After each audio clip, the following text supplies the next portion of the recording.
What's up, everybody? Episode 14. We are here with my guest, Majeed Mogharreban, and he is here from Canada. I cannot wait to tell you a story. Let's talk about what Forged by Fire is. Forged by Fire is bringing on entrepreneurs or people that have hit, high levels of success, that have gone through that fire and come out the other side with a smile and been forged by it. And a lot of different podcasts, they talk about everyone's successes, and there's some shallowness to that, because what the real depth of a success story is the hell you went through to get to the other side. So my backstory real quick: from Michigan, became an entrepreneur at 18, became a millionaire at 25, built a company that did a couple billion in sales, sold the company, bought it back, sold it again, blah, blah, blah. But on that journey was the highest levels of peaks and the lowest levels of valleys of success and failure. And not just one fire, a lot of fires that I was forged by on that journey. And, I believe I'm qualified to talk to amazing guests because the ability to relate to, the pain that we all go through on this journey to success. So we're going to get to that part in just a second. We got Majeed like magic. You got it. Majeed like magic. And very cool guy, very smooth, intentional, engaging, high vibration, big spirit, very talented. We've crossed paths over a decade ago, crossed paths again recently. Let's tell the listeners your quick backstory of, all right, hey, I'm from Canada, this happened, that happened, then we're gonna go into the fire. Tell us your version of the journey. Gather around the fire, boys. Let's and girls.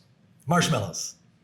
There I was, Zanzibar, Tanzania, traveling the world, and a beautiful Canadian girl gets onto our bus on the way to the Spice Tour, and we lock eyes. And the first thought she had was, I'm gonna have this man's babies. That became my girlfriend. That's why I moved to Canada, because I'm originally from California. Okay. Okay. I was like, if you're from Zanzibar, this is gonna be a really badass story. No, I love traveling. My Okay. intention is to go to all of the countries. And in fact, she did have my babies, 6-year-old and 8-year-old. Congratulations. And Ruby, thank you very much. So I'm a father, still world traveling, and we may get into this, the forging of the fire, because we're now divorced. Okay. And now navigating who is Majeed outside of that. Yep. Now I'm a co-parent, and along the way, Yeah. I moved to Canada with no money.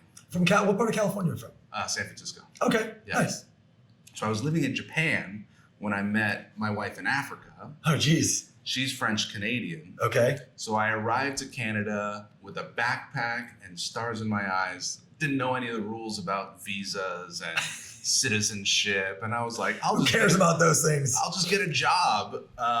Nope, not allowed to have a job if you don't have a work visa. Right. So I was working under the table, as they say, for cash, doing construction and snow shoveling.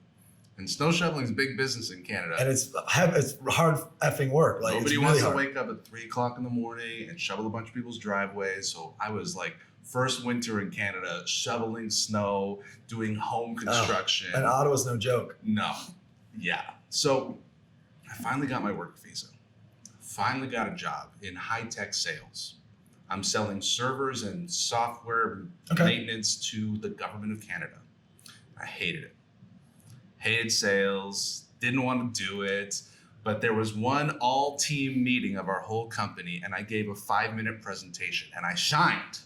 And the CEO came up to me and he said, "That was a great presentation, Majeed." And I remembered, I love speaking. I was on the speech team in high school. I was in the theater, and I was like, is there a job that Lets me speak. is there like a speaker job, right? And I got fired right after that. Like a few weeks later, they were just like, Majeed, you are not selling. This is not working. See you later. And I just remember that 5 minutes, and I was like, what could I do? So I went to the local college, and I said, could I be a college professor? Okay, And I that makes became a sense. college professor at Algonquin College, only to discover that they get paid slave wages. Yeah. Like less than minimum wage, because by the time you're like preparing. Wait, as a professor? Oh yeah. Not like as a third grade teacher. No, yeah. So I was part-time Right, okay. College professor. Now, if you're a full-time college professor, it's a 6-figure job with Right. tenure, but it takes like 10 years. And So I taught one semester at one class, and I was like, cross that off the bucket list. That's not the business model for me. Okay. Then I learned about professional speakers. And I heard about you can get paid thousands of dollars to give keynote speeches, and you can travel around the world, and they buy your flights and they pay for your hotel and they give you a standing ovation, and all you have to do is be amazing on stage. That shit sounds awesome. Right? Yeah. So my first paid speaking engagement was at a retirement home. There were 3 senior citizens in my audience. One of them was in a wheelchair, one of them fell asleep, and I was paid at the end of the presentation. Was the third one alive? The third one, so the standing ovation, there was no standing ovation. I hope nobody died. So many jokes. There's so many jokes. So I got a $25 Starbucks gift card. Whew. And I was like, killing the game. Professional speaker has been born, right? And I went from $25 to $100. How long ago was that, by the way? That was 2009. Okay.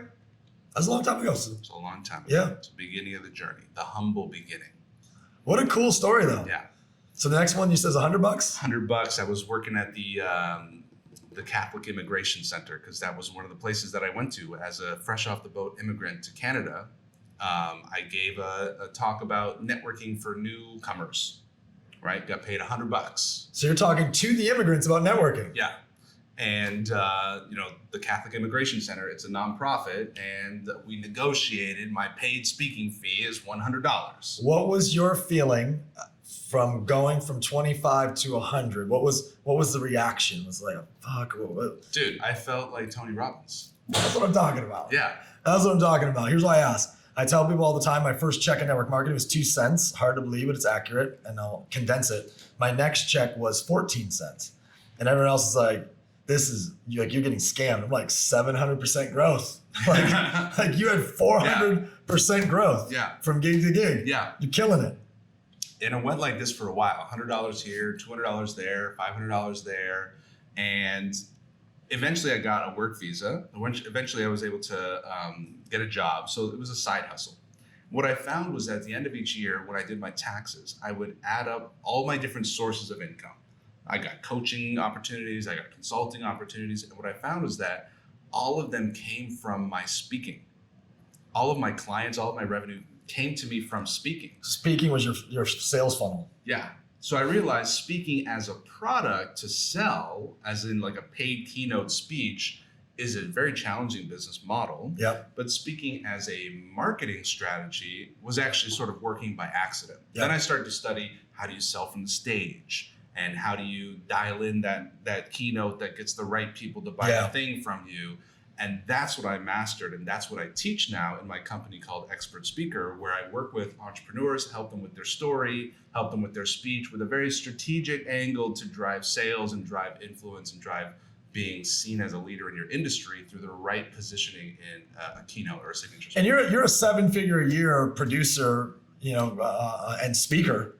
You use speaking, you create 7 figures in income, right? And that's not easy to do. It's more and more, I guess there's a balance too. It's more and more competitive, but more and more people are receptive to it. So there's a balance there. But there's good context there for people that are watching. You're like, hey, you come a long way from a $25 Starbucks card. Yes. A huge way. Like you had talked about a story earlier where you had, you closed was it $250,000 in business out of a room from your just connection, from your personal story to the audience, and like you're making this work in a big way. Yes. And we're going to talk about where this goes in terms of what your vision for it is, and spend some time there. Other little cool parts I think that were interesting. You and I had met on that journey. Then you'd have been 2 years into speaking where I was speaking for our company, and one of our mutual friends brought you as a guest. Yeah. How shitty was my presentation? 1 to 10. Honestly, I remember you, like I mentioned, I remember you in your jacket with your crest. I remember a lot of confidence. You were walking down the aisle. You were big and bravado. There was a great lead up to like, who is this guy? Like, Nick Sarnicola. Like everyone was really excited to see you. And I remember the energy. I remember the excitement. Yeah, that was such a fun run. It was such a fun time. So, so you're at a point now where you get to live that dream out. You travel the world. Yeah. You teach people how to become expert speakers. Yeah. Make a great income doing that. But you didn't get to do that unscathed. And everyone that comes on the show, every human that's watching this and everyone comes on the show, we've all gone through stuff. That's what life's about, right? Like, oh, well, I went through this and I went through that, and it's navigating all of the things we go through that really define us, how we navigate those, what we learn from it, what we choose to do next. But there's certain moments on that path that are the hardest ones. And you're actually the first one on in our 14 episodes to talk about this particular topic as the most difficult part of the journey. It's actually one that I relate to very intimately and deeply. I would call it top 2 for me for sure.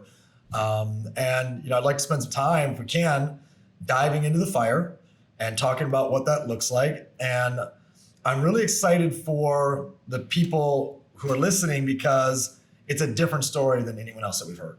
Your fire hit when you were on let's say right now where you're at is your 10 of where your business is currently. Where on the scale of 1 to 10 were you on this journey when your fire hit? Were you at 12 and now you're backed up to 10, or were you at 8? Now you're at 10. Kind of where for context, were you on the journey? Yeah, I was at 10 in revenue. Okay, so same as you built back to where you were right now, right? So if you think about where you were before the hellstorm hit, you just finally got back there. Is that 10-10, or you're above where you were? I'm below where I was. Got it. Yeah. So that was 10. This is 8. Yeah. I understand. So so you're still building out of it. Yeah. So that was your peak of peaks. Yeah. Okay. And I think that's important because sometimes we're on our journey, we're making our run, we hit a landmine, okay, we keep going. So for you, I'm at the fucking top of where I was in my game, and then, my fire hits, and you're 80% of the way back. Yeah. Right? Okay, that's good for context. And this was a couple years ago. Yeah. You had made a major plan that you make every year, and walk me through that plan, and then we're going to talk about what happens. So what do you do, for those last couple months of the year? Well, the plan was make $1 million, retire my wife, travel with the kids. If my wife needs some help while we're traveling, we'll bring a babysitter on because we got money. Bring the nanny. Right? And the kids were getting old enough to get into school. And my idea was just like, well, we'll just skip a lot of school. Like, who needs to be in school all the time? We're traveling the world. Yeah. That's the whole point of like making money, and it's just traveling beyond experience.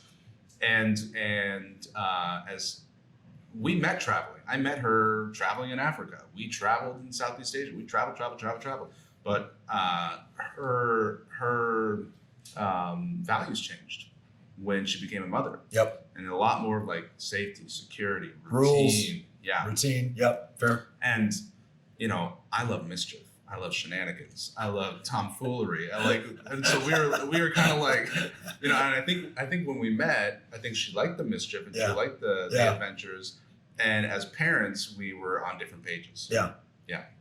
And I know exactly what you're talking about. I didn't have that challenge personally, because it is, when you think of paradigms and belief systems, when they're tested the most, I think paradigms and belief systems are tested the most when all the money is lost, is one, or when children come into the picture. Though not necessarily, though there's no connection between those two. If you have both of those happen, you're going to get a lot of testing of people's belief systems. Yeah. But children into the picture, and you're like, look, we're going to travel the world. We're going to make money. We're going to teach them. We're not going to show them the Eiffel Tower on an iPad. Yeah. Like, we're going to bring them to the Eiffel Tower. Yeah. Right? We're going to show them French culture, or we're going to take them to, and that makes perfect sense to me because I have the same belief system. Turns out that a lot of others don't have that same belief system, or they think they do, until that time comes where they have to choose, and society leans in, and their parents lean in, and the relatives lean in, and the friends lean in, and they start bringing the constructs of society about what you have to do as a parent. Otherwise, you're a bad parent. good summary, good recap. Yeah. Yeah. So did it come to a point where you were kind of feeling like, or made to feel like that's bad parenting to show the kids the world? It's bad parenting to not put them into a school system that's normal, or what was? It seemed like the sticking point was like missing school is bad. Yeah. Like somewhere they're gonna find out that they didn't have perfect attendance at kindergarten. Right? I mean, but let me tell you a story about when I lost all my money, because that reminds me when my wife's mindset was stronger than mine, and I was really grateful for this moment. So I was making money hand over fist, $100,000 a month, like 80% profit. Yeah. Right. I closed $100,000 in a day at a speech. It's a good year. That's a good year for some people. Just like, we're buying a Rolls Royce. We need to get a rapper to make a music video about this. Is just amazing. And I was just like so on cloud nine. Yeah. Okay, so that tells you already that I had my self-worth tied up to my net worth. Yep. This is a danger. Yep. Right. So then I decided, well, what are you supposed to do when you make a lot of money? You're supposed to scale. You got to scale, and you got to get a team. And so I went out and hired like 7 people, and I didn't hire cheap people. I hired expensive people, $100 an hour experts, best in the world. And I was paying tens of thousands of dollars because I assumed my best month would be my regular month. It would double, triple, quadruple with the talent. Then I discovered that managing was not a skill set that I had developed yet. Leading was not a skill set I had developed yet. And I took all of my focus off of sales and marketing and into trying to figure out what's everybody doing all day, and why are the clients upset with the new people that I hired. And I had a bit of a like, okay, you know what? I'm sorry, everybody. You know what? Forget it. Clients, I'm refunding you. New team, I'm letting you go. We're shrinking back to what was working before. Full reset. The problem was reset didn't bring me back to my cash balance, what I had before. It brought me to negative $100,000. So I had no money, maxed out line of credit, maxed out credit cards, and worst of all, my self-worth was tied to all that. I made it mean that I'm a failure.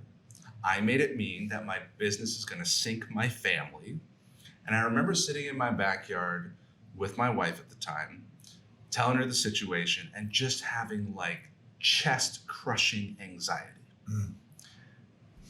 And she said these words that I will continue to remember. And the words are, it's just money. We'll be fine. You'll make more. And I looked at her and I said, how could you say that? Don't you see I'm a failure? Don't you see that I've ruined us? Don't you see that this is a big deal? Yeah. I've destroyed our whole family. No, it's just money. We'll be fine. You'll make more. And I did. And it is. And that taught me to enjoy the ups, enjoy the downs, and don't make it mean anything.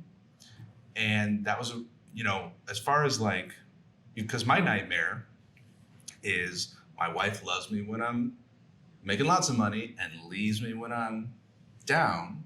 That was not the case. Yeah. So let's go to the case. Yeah. So you told me about a trip you had planned, Portugal, a retreat for business, flying the family and friends out, get the whole plan in your mind, like the whole thing's mapped out. But it's not only mapped out, it's executed. You've already talked to me about that plan that you executed, and then walk us through what happens next. Sure.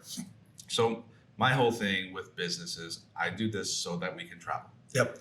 And we bring the kids. And if we want to bring a babysitter, we're going to bring a babysitter. If we want to fly out some family members to be with the kids, we're going to fly out some family because we have money. So I'm buying tickets for my family members, and I'm going to do a 1 week or 5-day retreat. So I got a bunch of clients coming out, going to make a bunch of money. Now it's a business write-off. Booked out this gorgeous mansion in Portugal, 11 bedrooms, 30 beds in a citrus orchard in southern Portugal. My best bud's a chef. We're flying him out. He's going to cook for us. Another buddy's a photographer. We're flying him. He's going to do portrait photography.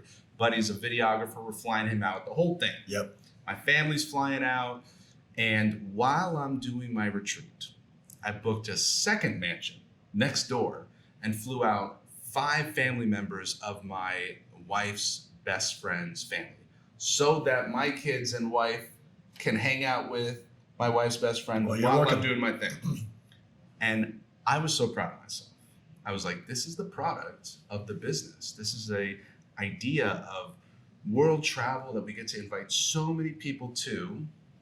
We got client, and of course the whole thing's going to be paid for. I'm going to make a big offer. I'm going to make 6 figures. And about 3 weeks before the trip, everything's paid for. Everything's paid for. And your clients have already bought their event tickets, and it's locked. Oh yeah. My wife leaves a note. The note says, I've canceled the flights for the kids. I've canceled my flight, and I'm done with the marriage. And I don't want to talk about it. A note. A note. She said she was going to the grocery store, never came home. Oof. And the kids were gone. And I just crumbled. I just cried and I cried and I cried, and I called my mom and she cried with me, and I called my dad and he said, well, what did my dad say? He said, well, life goes on. It's just money. You'll make it again. And I was like, Dad, too soon. Too soon. Life goes on. I had 3 weeks to think about, like, do I cancel my trip? Do I try to, like, save the marriage? Do I, like, get us into counseling? And she was just like, no, you should take the trip. A letter. Dude, a letter. Yeah. And I can only assume, because you're such a great communicator, an influential communicator, that because I looked through her lens, and I don't want to get on the phone and talk to someone who's so good at communicating, because I don't want to be influenced by this master communicator. You're absolutely right. If we had a conversation about it, I would have convinced her to stay. Absolutely. So she cut off communication because she didn't want to be influenced. And yeah, you don't have in my opinion, you don't have a choice. You can't just go cancel out probably $100,000 in expenses you've already paid for the mansions and the other people's flights, and then you have to refund $100,000 or so in tickets of people that have paid for the event. I'm just making up the numbers, but we're talking about a really large expense you've taken on. Yes. So you have to do what I've experienced very intimately, which is you have to go to fucking work, and the work is people. And you have to go speak to them and go deep with them and move them while you don't have any emotional energy to do that. Yes. Yes. How many days? 5 days? 5 days. So I'm in this beautiful mansion, and people are aware of what I'm going through, but I'm not making it about my sad moment, and I'm feeling lost. I'm feeling scared.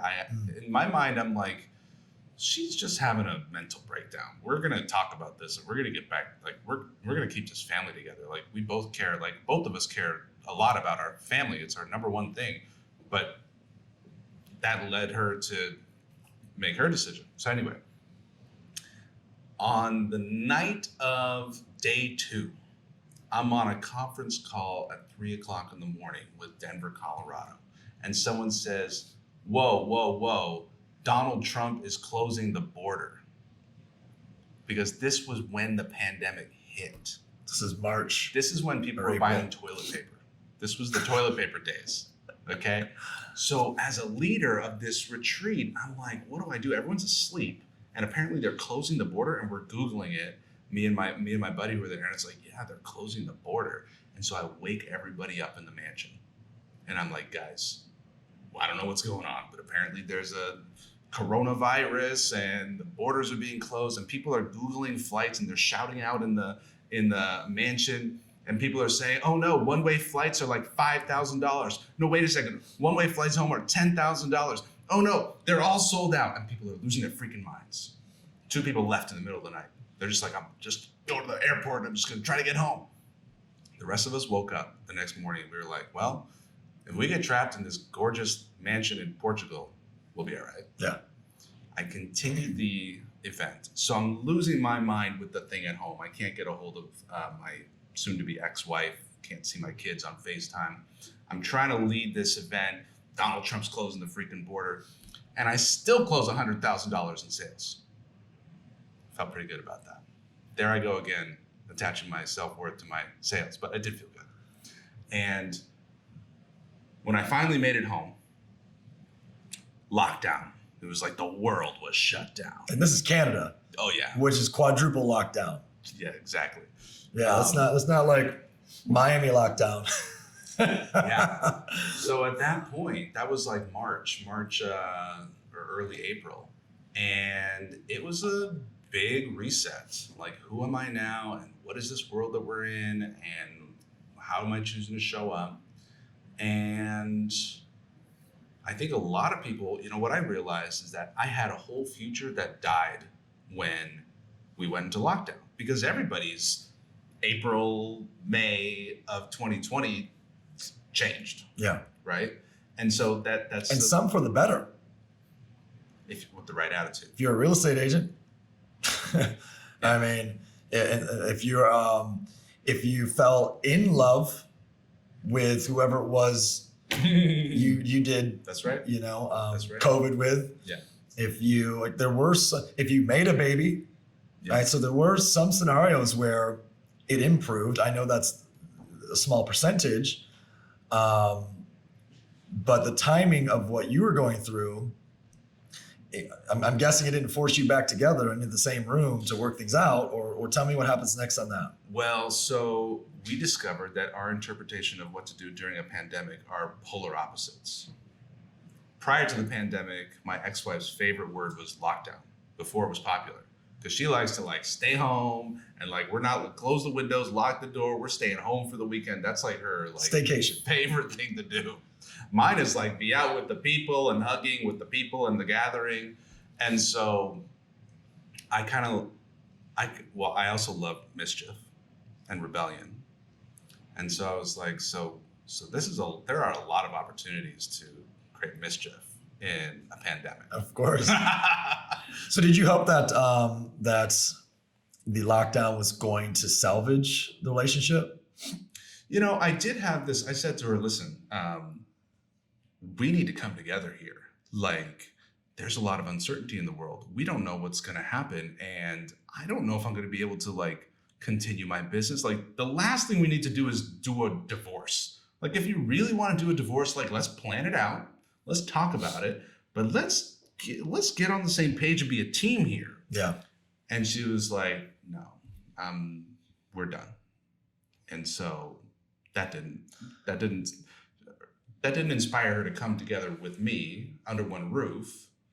And I was the breadwinner, still am.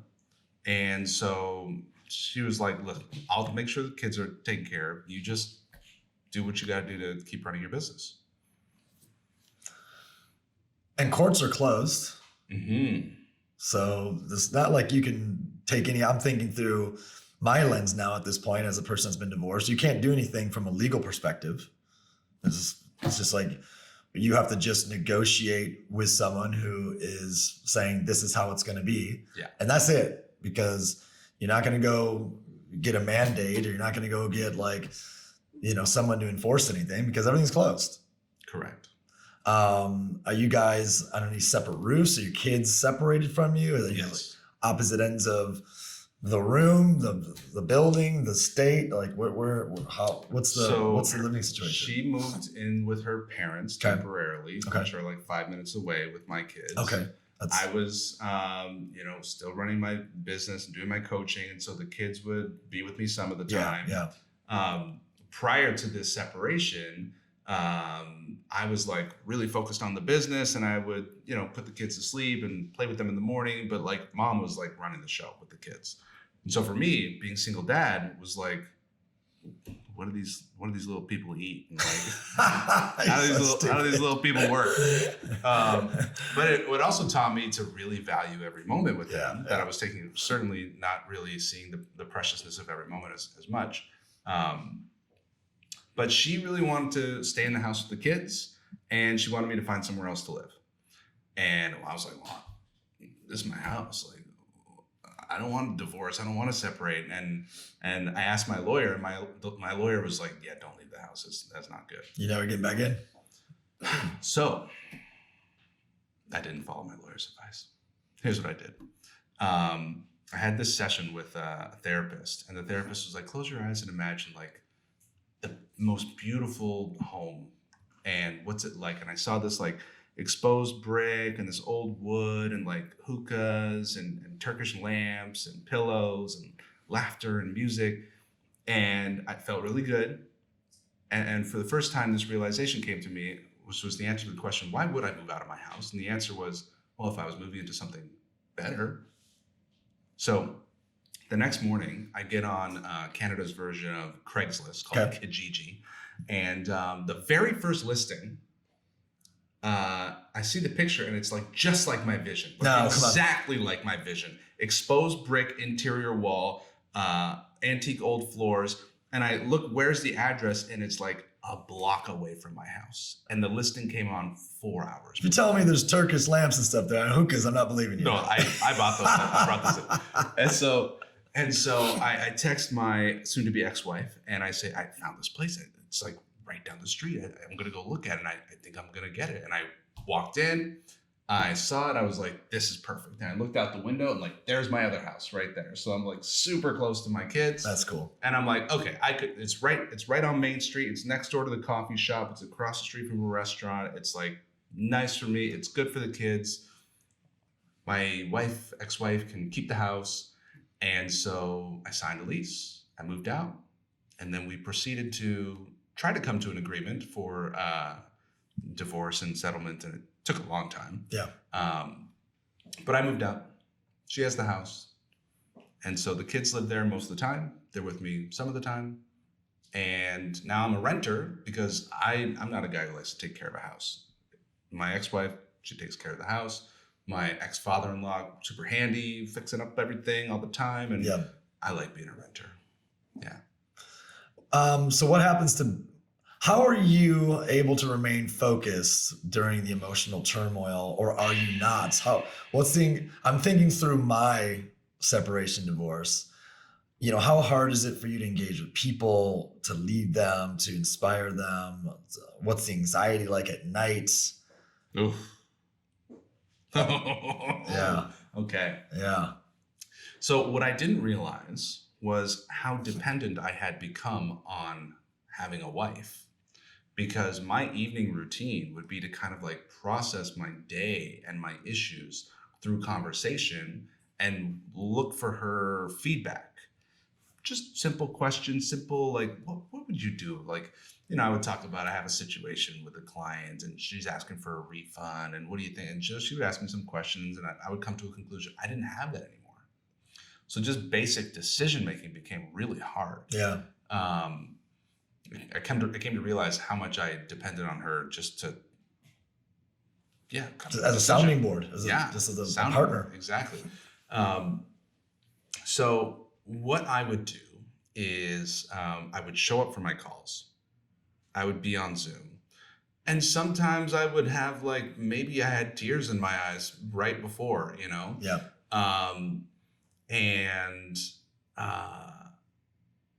I didn't want to be in my house. I didn't want to be in my house when I wasn't on a call. So I did what I had to do. Yeah. It's the first time, like, if you don't breathe and you go, there's like nobody in here. Yep. You know, I'm used to like kids and another person and laundry's going. Like, this is creepy. Like, it's quiet in here, right? Yeah. So I had to get out. I developed a relationship with the sun. Sunrise and sunset, she was always there for me. Bro, we're very similar. This is creepy. Continue. Yeah. I mean, I never had a companion in the sun and the moon because I had a companion I was living with. Yeah. But now I can talk to the sun. I can talk to the moon. And I traveled relentlessly. I traveled savagely. One-way tickets, last minute. Driving to the airport, where are we going? One-way ticket, booked. Because prior, you know, it'd be like a whole family plan, like what are we going to do and what do we need to bring, what do we need to pack?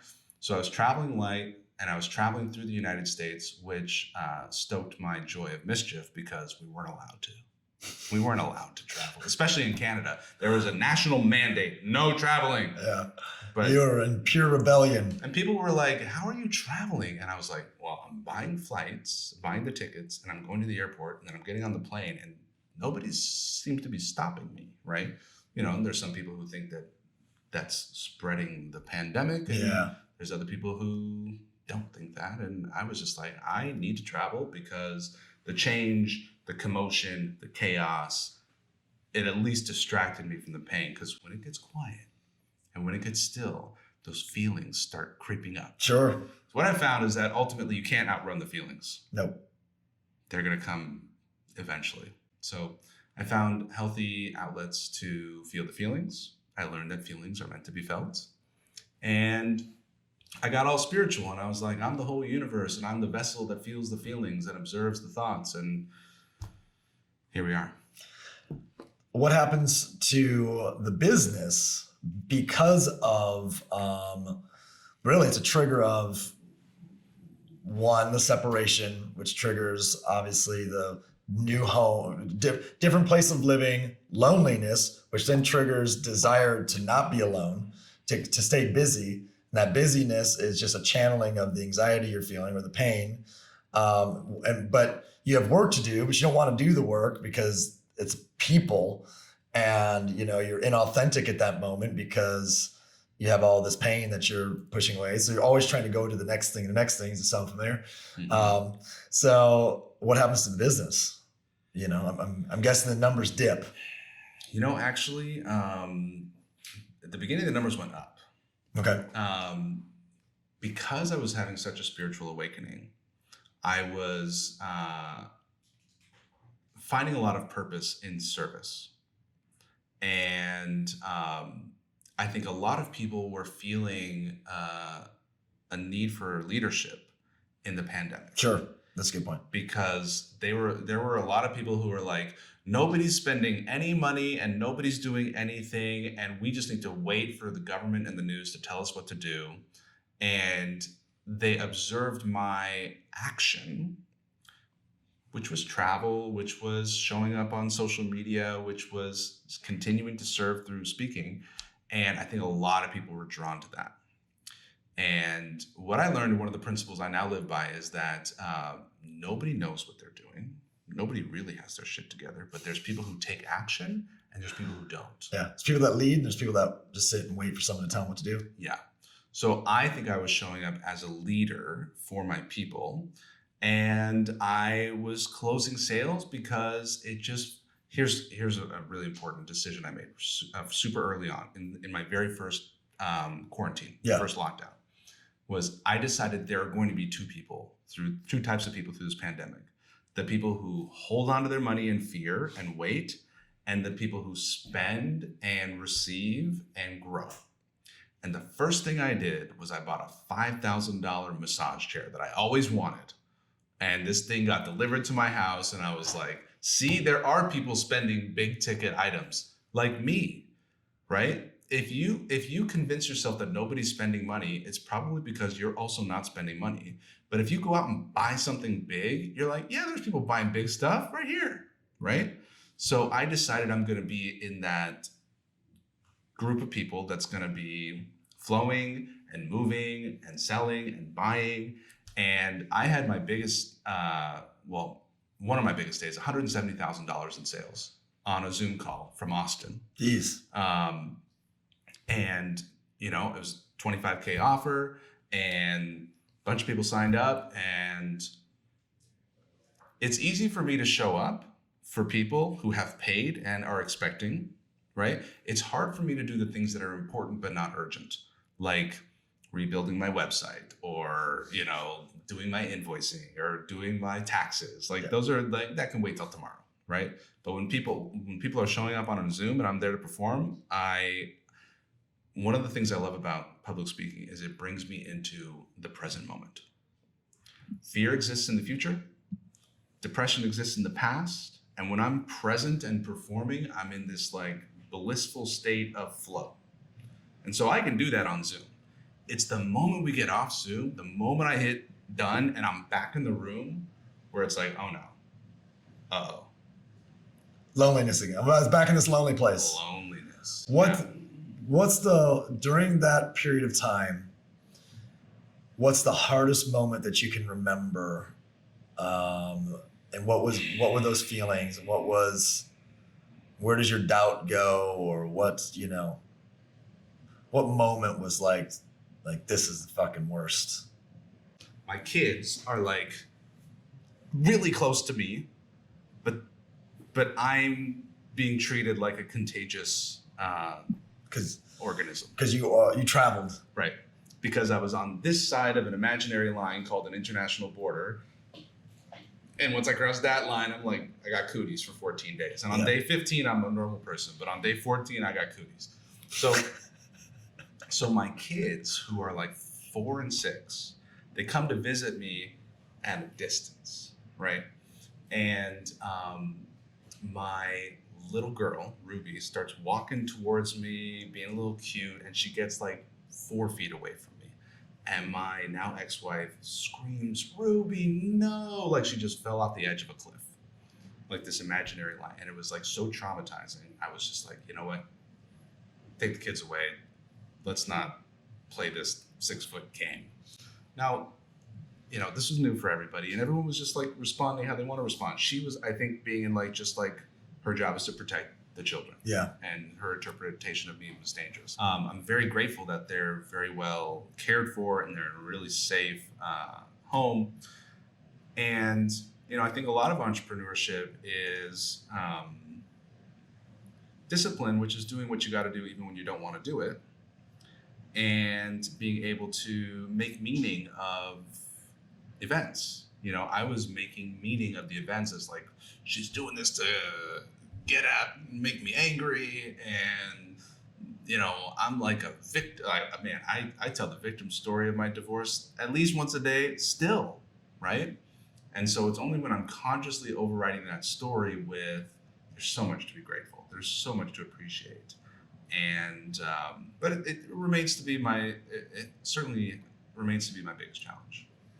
Well, where to from now for business, for where you're headed next, the big outcome, where are you headed? So you've gone through hell on the personal side, and you were able to still remain focused and get results. And you saw the results come down, and now you're back rebuilding it back to where it was. Where does it go next? Where do you go from here?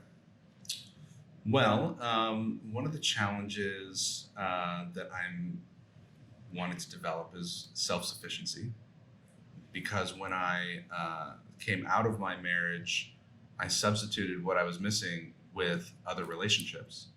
So self-sufficiency is a journey that I'm on.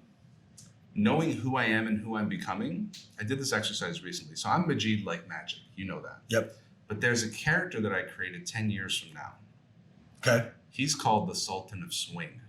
And the Sultan Does he dance? Oh, he dances a lot. Wherever he goes, life-changing, conscious, artistic, opulent festivities are had. Ecstatic dance, the kind of thing where, when Elton John is in town and the party that ensues around him, but no cocaine, no alcohol, just a lot of love. It's life. A lot of love, a lot of wisdom, and that just happened in your living room. And my intention is that, people are forever changed because of the experience that we created this morning. Yeah. And then I go somewhere else and I do that somewhere else around the world. Yep. And so to know who I am and my core values, freedom, adventure, fun, mischief, wisdom, to continue to make decisions that are aligned to who I am and who I'm becoming. Making lots of money is a big part of it. Having a big impact on the world with lots of followers on the social medias, it's a part of it. I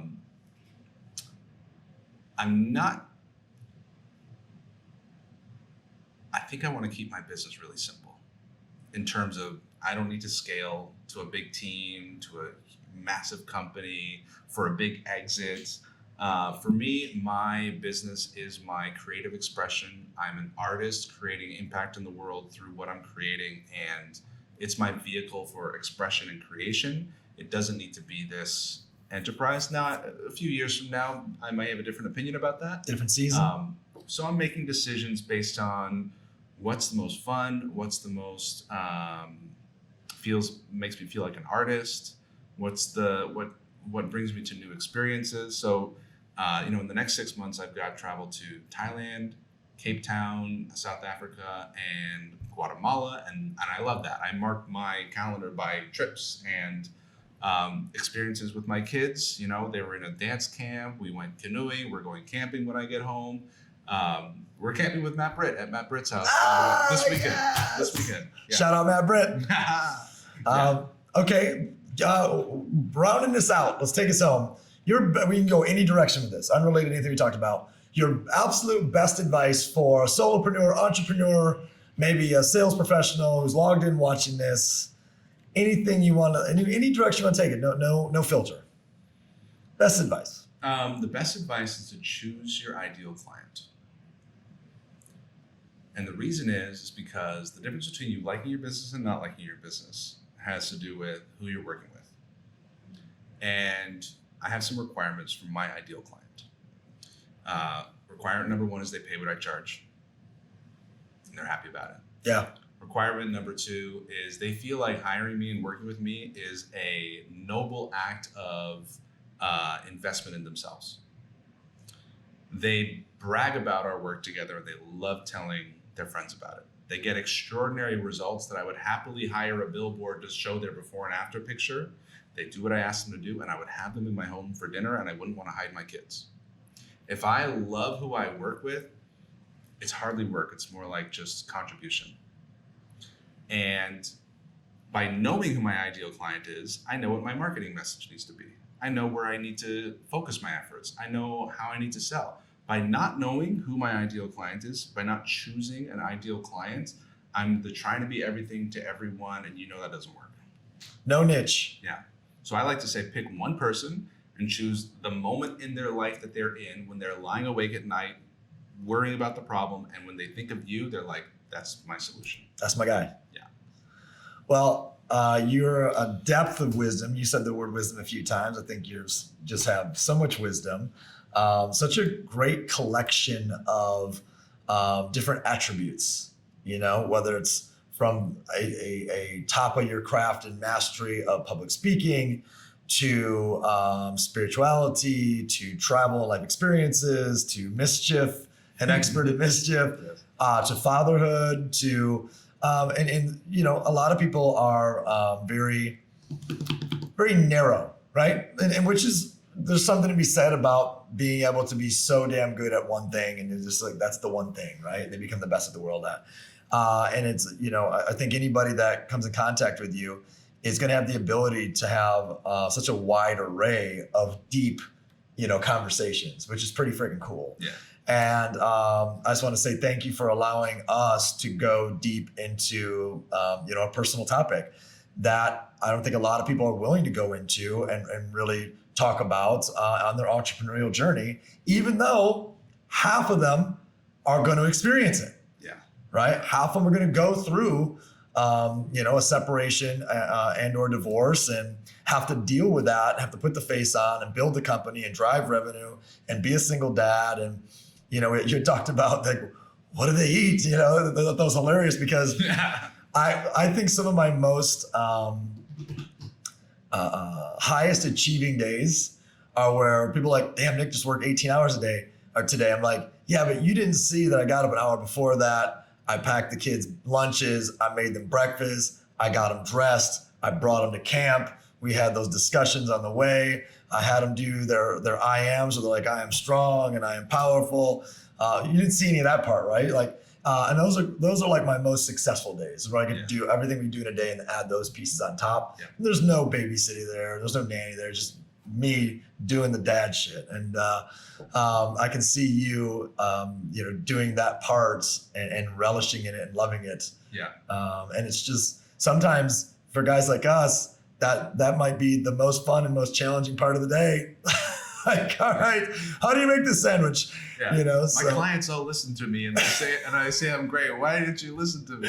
I say to people all the time, like, what do you mean you can't be good at sales? Do you have children? Like, yes, like you're selling nonstop. That's right. Just like, please brush your teeth, Yeah. you know? So thank you for going deep into a difficult topic. Yeah. I'd like to say one thing. Yeah, hit it. We make meaning of all things. And this messages to someone who might be going through it right now. And the meaning that they're making of it is that it sucks and it's hard and they got screwed over. And I just want to say that, like, some people are able to get to a point where they can look back on it and say, I'm grateful for it. And if it wasn't for that, I wouldn't be here. And it was probably the best thing that ever happened to me. And I can say there's a lot of great things that's happened as a result of my divorce, with spiritual awakening and really seeing what's actually important in life.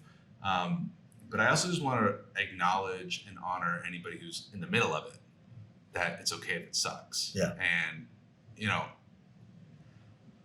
it's okay if it hurts. And my advice to someone who's hurting is to allow the hurting to happen, because if you try to avoid that, it's just going to catch up with you. It's going to stockpile. Yeah.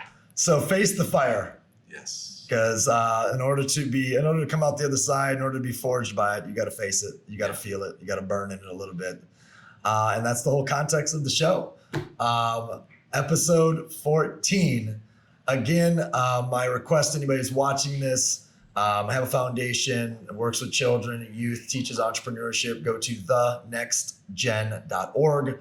We run business plan contests. We have the Rooks Sarnicola Center for Entrepreneurial Studies in Muskegon, Michigan. We're currently converting everything to an LMS so that we can deliver the content and the education to anyone, anywhere in the world. So if you like what you hear today, make a contribution, donate $20, whatever you want. And we're going to keep teaching youth entrepreneurship all over the world. Episode 14, Majeed, magic.